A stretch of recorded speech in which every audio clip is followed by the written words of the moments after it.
My husband threw me off our private jet and gave my seat to his mistress.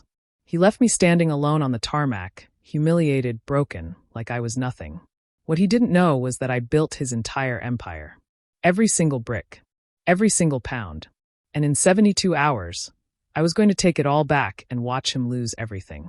Before I tell you how I destroyed the man who destroyed me, do me a favor. Hit that subscribe button right now, because you're about to hear the most satisfying revenge story you've ever heard in your life.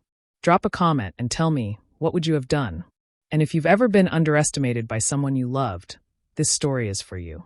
Now let me take you back to where it all began. Welcome to Reality Stories Hub. While you are here, please hit the subscribe button and comment your view on the story and where you're watching from. You know what hurts the most? It's not the betrayal itself.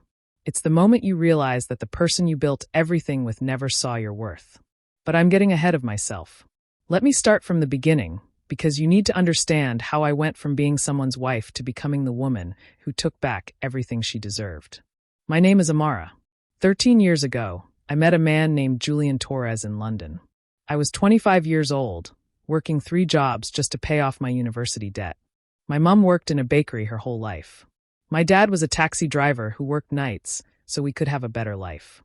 I was the first person in my entire family to graduate from university. I had a degree in finance and big dreams, but no connections and no money to make those dreams real. Julian owned a small hotel chain back then. Nothing fancy. Just 5 little hotels across England worth about £8 million total. He was looking for someone to help him manage the numbers, someone who could see opportunities where others saw problems. That person was me. I'll never forget my first week working for him. Everyone else would look at a struggling hotel and see a lost cause. But I could see patterns. I could see what guests actually wanted, where the money was being wasted, and how to turn it all around. Within 3 months, I had helped Julian buy 2 more hotels for half their market value and redesign them completely. Within 6 months, his revenue had tripled. He noticed me, really noticed me. He started asking for my opinion on everything. He'd invite me to meetings with investors, and slowly, I became more than just his employee. I became his partner in every sense of the word. 6 months after I started working for him, he took me to dinner at this beautiful restaurant overlooking the Thames. He told me I was the smartest person he'd ever met. He told me that together, we could build something extraordinary. 3 months later, we got married. Here's what nobody tells you about building something with someone you love. You don't just give your time. You give everything. Your energy, your ideas, your reputation, your soul. I poured 12 years of my life into building our hospitality empire. I wasn't just Julian's wife. I was his strategist, his problem solver, his bridge to opportunities he could never have reached alone. See, Julian came from money, but he didn't understand regular people. He didn't know what working families needed when they traveled. He didn't understand what made a place feel like home. But I did. I came from nothing, so I knew exactly what people like me wanted when we finally saved enough money for a holiday. I designed every detail of our hotels with that in mind. Affordable luxury. That was our brand. And I had something else Julian didn't have. Trust. I had professors who believed in me. I had mentors from my community who opened doors. When we needed investors, especially investors from minority communities who had money but were always ignored by people like Julian, they listened to me. They trusted me. Because of me, we got funding that our competitors couldn't even dream of. 10 years after we got married, we owned 47 hotels across Europe. Our company was worth £1.5 billion. We employed over 2,000 people. Forbes wrote articles about us. We were invited to speak at business conferences. People wanted to know our secret. But here's the thing about secrets. Sometimes the biggest one is the lie you're living. Somewhere around our 11th year together, Julian changed. He started coming home late, always on his phone, always distracted. When I'd try to talk to him about our business, he'd cut me short. When I'd ask him what was wrong, he'd say he was tired, that running a business this size was stressful. I believed him because I wanted to, because the alternative was too painful. Then he hired Victoria. She was 26, tall, beautiful, with this bright smile that made everyone in the room turn and look. Julian said we needed a new director of guest relations, someone young and fresh who understood what modern travelers wanted. Victoria started attending every meeting, every business trip, every late-night strategy session. And Julian's eyes would light up when she walked into a room the same way they used to light up when he saw me. My friends started to notice. My sister Zara kept calling me, asking if everything was all right. She'd seen photos of Julian and Victoria at some hotel opening in Paris, standing too close, laughing too comfortably. I told her she was imagining things. I told her Julian loved me. I told her we'd built this empire together, and that meant something. But deep down I knew. You always know, don't you? You just don't want to admit it, because once you admit it, you have to do something about it. Our 13th anniversary was coming up in August. I thought maybe we could reconnect, like we used to. Julian surprised me by planning a trip to Dubai. Just the two of us, he said. 5 days at the most beautiful resort in the world. I was so relieved. Maybe I had been wrong. Maybe this was him showing me that I still mattered, that our marriage still mattered. I went shopping for the trip. I bought this gorgeous royal blue dress that Julian always said looked stunning on me. I got my hair done at an expensive salon. For the first time in months, I felt excited. I felt like maybe we could save this. Maybe we could remember why we fell in love in the first place. I had no idea that in 3 days, everything I thought I knew about my life was about to shatter into a million pieces. The morning we were supposed to leave for Dubai, something felt wrong. Julian was nervous, constantly checking his phone, barely looking at me. When I asked if he was okay, he snapped at me about some problem with one of our hotels in Barcelona. I tried not to take it personally. We were about to have 5 days together. Whatever was bothering him could wait. We arrived at the private airport around 7 in the evening. Our jet was waiting, gleaming under the lights. I remember feeling this flutter of excitement. Dubai. 5 days with my husband. Maybe this was the reset we needed. Then I saw her. Victoria, walking across the tarmac with a suitcase, wearing sunglasses even though the sun was setting. My stomach dropped immediately. Julian's whole body went tense when he saw her. He started talking very fast, the way he always did when he was nervous. Amara, slight change of plans. Victoria needs to come with us. There's an investor meeting in Dubai, and they specifically asked for her to present the new guest experience strategy. I felt like someone had punched me in the chest. Why didn't you tell me this before? I asked, trying to keep my voice steady. It just came up. Last-minute thing. You know how these international investors are. Very demanding. We boarded the plane. The tension was so thick I could barely breathe. I sat in my usual seat by the window. Victoria sat across from us, and I noticed she looked uncomfortable, which gave me a tiny bit of satisfaction. At least she had the decency to feel awkward about ruining my anniversary. The pilot's voice came through the speakers. Mr. Torres, we're cleared for takeoff. Flight time to Dubai is approximately 7 hours. That's when Victoria started crying. Not quiet tears. Full sobbing. She said she couldn't do it. She was terrified of flying. She'd thought she could handle it, but she couldn't. The panic was too much. Julian immediately jumped up and sat next to her. He held her hand. He stroked her hair. He whispered to her so gently, so tenderly, telling her it would be okay, that he was there, that nothing bad would happen. I watched my husband touch another woman with more love than he'd shown me in almost a year. And that's when I finally saw it. Really saw it. The way his fingers intertwined with hers.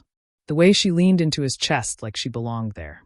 The way he kissed the top of her head without even thinking about it. This wasn't new. This had been going on for a long time. My heart was racing. My hands were shaking. But I kept my face calm because I didn't want to give them the satisfaction of seeing me break. Julian looked up at me over Victoria's head. We need to talk, he said. Privately. We went to the back of the plane, behind the partition. And that's when he said the words I will never, ever forget as long as I live. Amara, I need you to take a commercial flight tomorrow instead. Victoria can't fly alone, not like this. She needs to be in Dubai for this meeting, and I need to be there with her to make sure she's okay.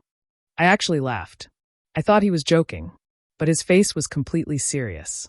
Absolutely not, I said. This is our anniversary trip. If Victoria can't handle flying, she can stay home or take medication like every other adult in the world.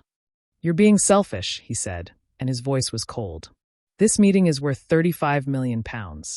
Victoria has to be there. She needs support.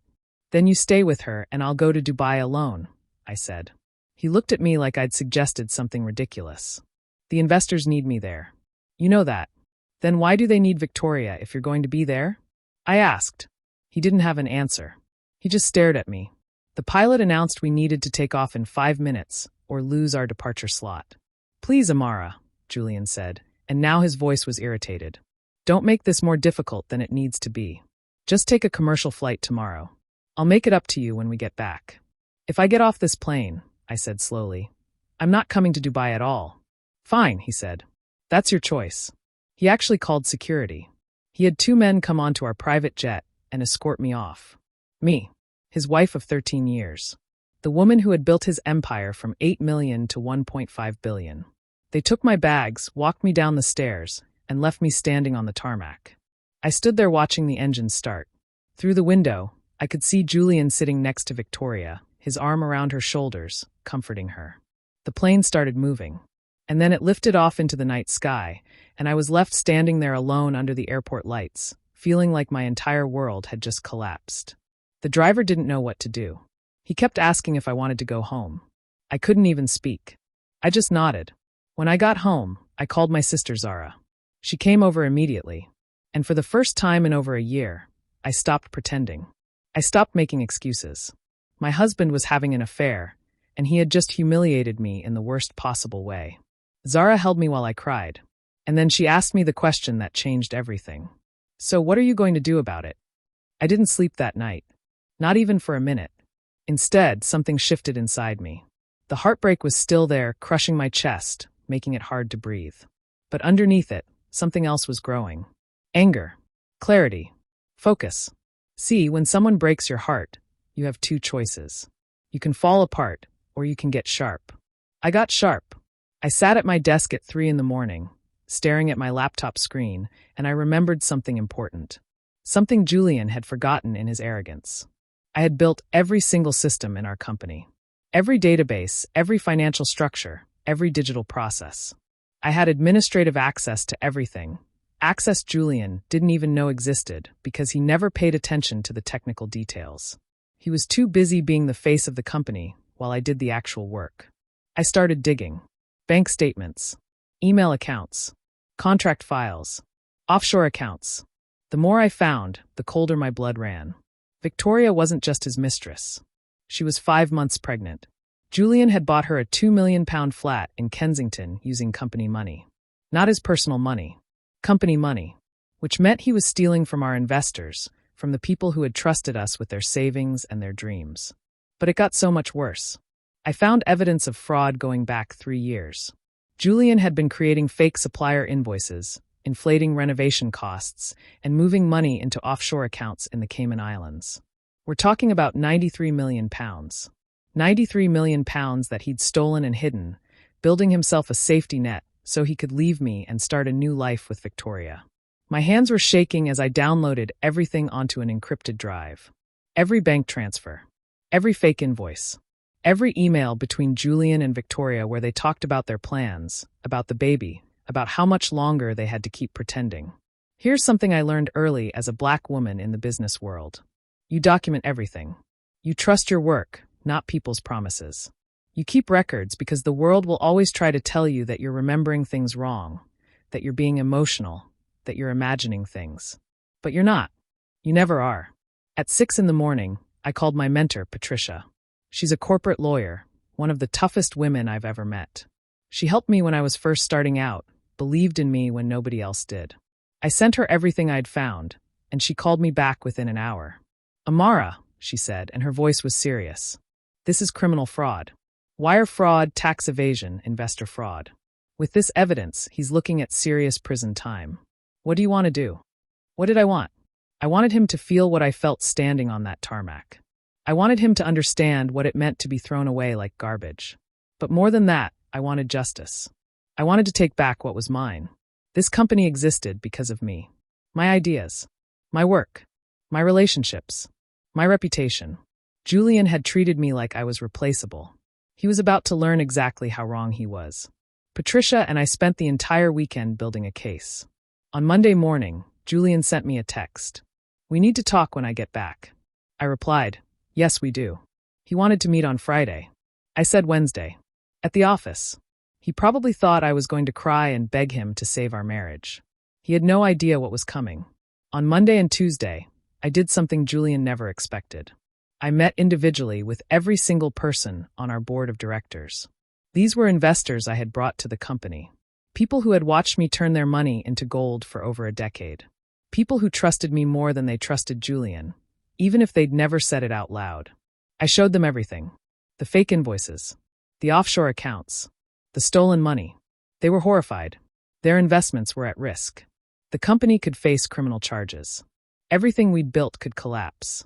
Then I reminded them of something they already knew, but had maybe forgotten. I had designed every system that made this company successful. I had the relationships with our biggest clients. I understood every property, every strategy, every detail. Julian was the face, but I was the foundation. Without me, they had nothing but a scandal and a crumbling empire. By Tuesday night, every board member had agreed. They would vote to remove Julian as CEO and install me in his place if I promised to stay and stabilize the company.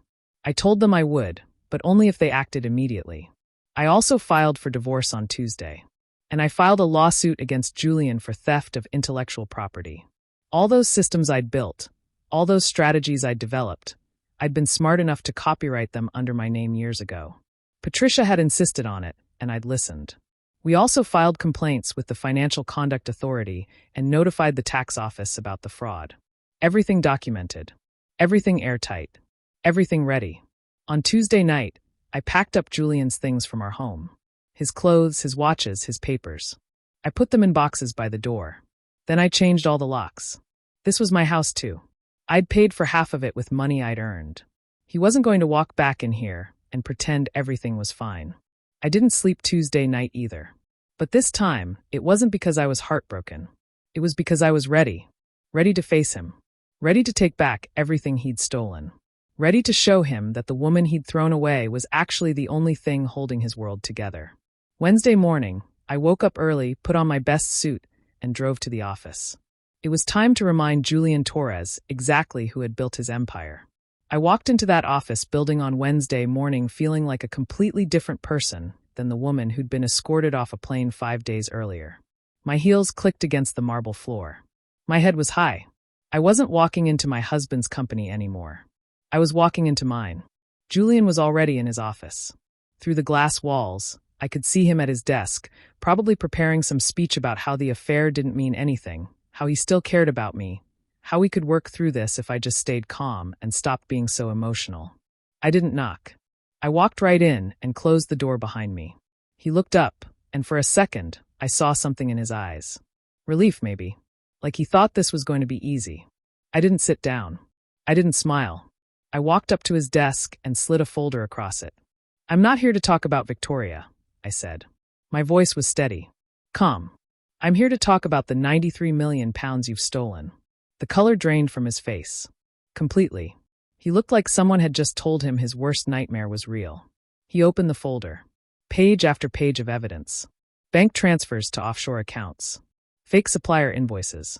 Emails discussing how to hide the money. Property purchases made with company funds. Everything laid out in perfect detail. "Where did you?" He started, but his voice cracked.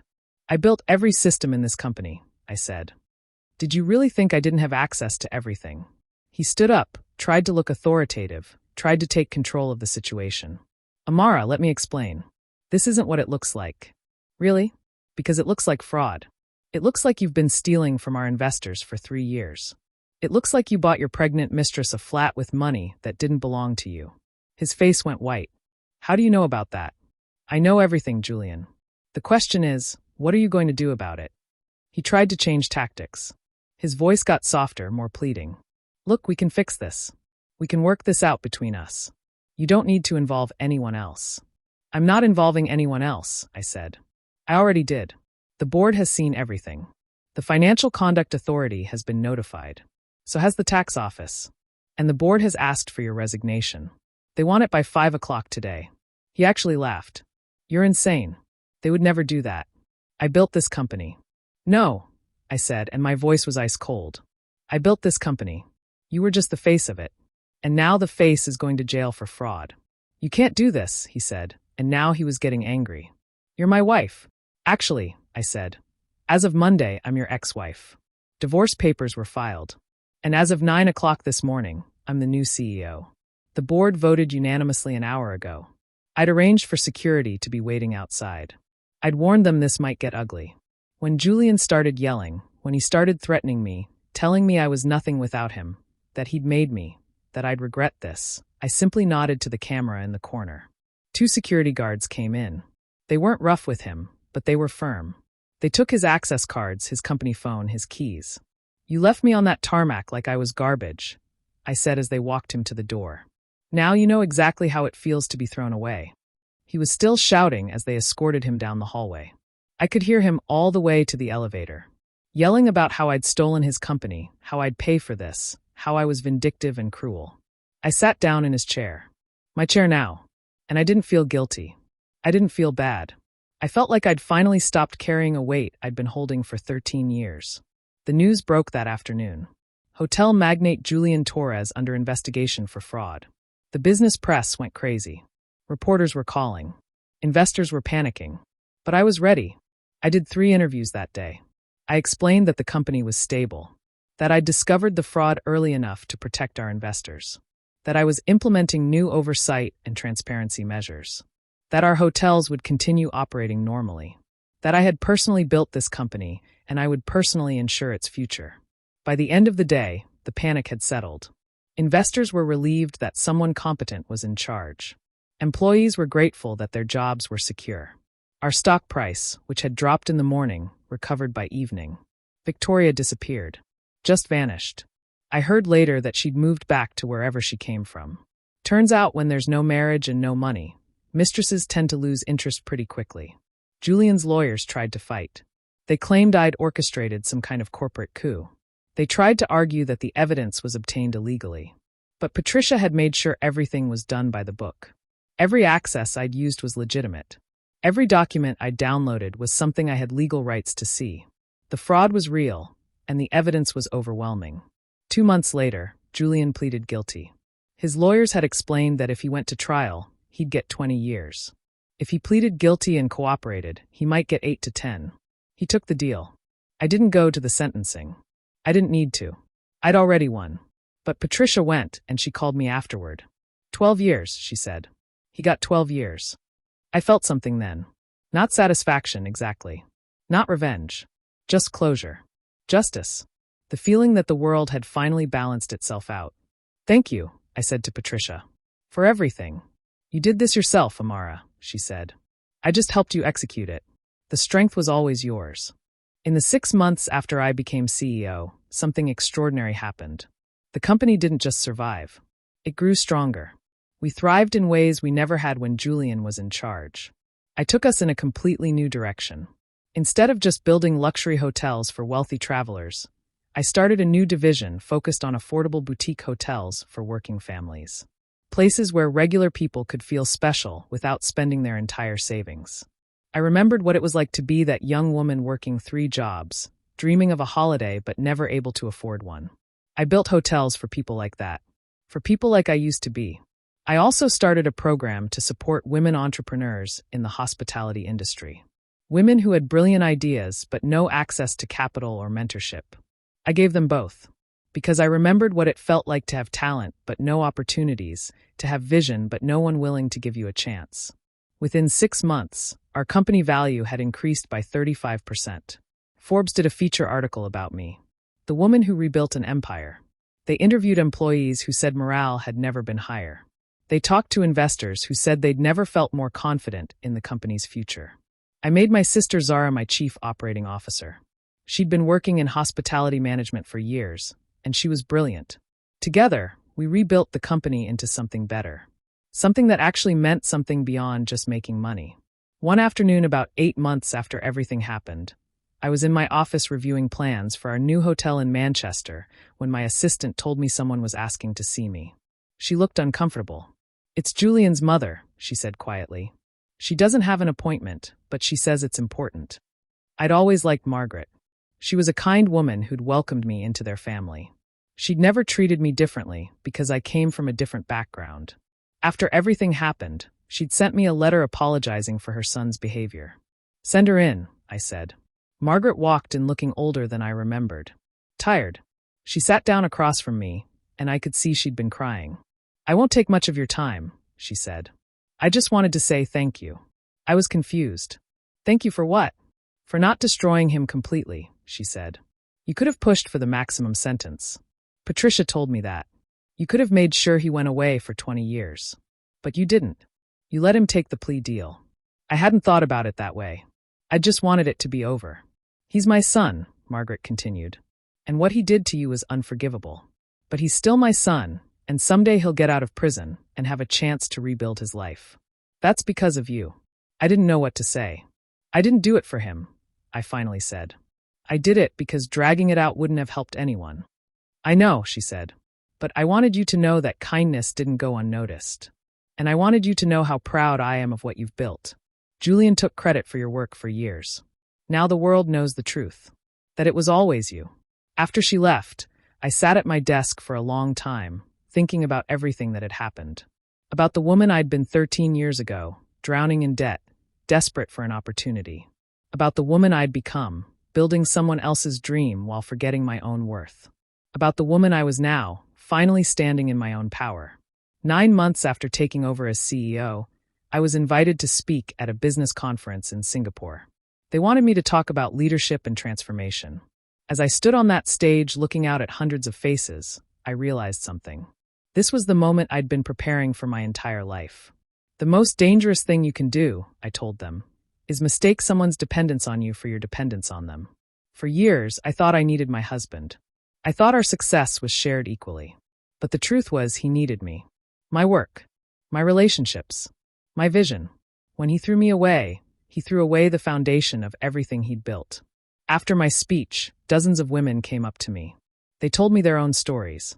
About being undervalued by partners, by companies, by people who took credit for their work. About finding the courage to stand up for themselves. About learning to see their own worth. That's when I realized something important. My story wasn't just about revenge. It was about knowing your value and refusing to let anyone diminish it. A year after everything happened, I ran into Julian at the courthouse. He was there for a review hearing, appealing for early parole consideration. His lawyers thought he might get out in 7 years instead of 12 if he behaved well. He saw me across the hallway. He looked so much older. Prison had changed him. His expensive suits were gone. His confidence was gone. He looked small. He tried to approach me, but his lawyer held him back. Still, he called out, "Amara, please. Can we talk?" I walked over. Not because I wanted to hear what he had to say, but because I wanted him to hear what I had to say. "I never appreciated what I had," he said quietly. "I was a fool. I looked at this man I'd loved for 13 years. This man who'd made me feel worthless." "You appreciated it, Julian," I said calmly. "You just thought you deserved more. You thought I was replaceable. You learned the hard way that I wasn't." I walked away and never looked back. Because here's what I finally understood. When someone shows you who they really are, believe them. When someone treats you as disposable, show them exactly how indispensable you actually were. And when someone tries to take credit for your work, your ideas, your success, stand up and take back what's yours. Julian thought I needed him. The truth was he needed me. I built that empire. My work, my relationships, my vision. When he threw me away, he threw away his foundation. And without a foundation, everything crumbles. Today, I run a £2.1 billion hospitality empire. I employ over 3,000 people. I mentor young women who remind me of myself. I wake up every single day knowing my success is mine, built by my own hands, impossible for anyone to take away. That's my story. The story of how I went from being someone's wife to becoming the woman who took back her power. And if there's one thing I want you to remember from this, it's this. Never let anyone make you feel small. Know your worth. And if someone tries to throw you away, show them they just threw away the best thing they ever had. Remember, you're stronger than you think. You're worth more than you know. And you're capable of rebuilding anything that's been taken from you, because the power was always yours to begin with. Thank you for listening to my story.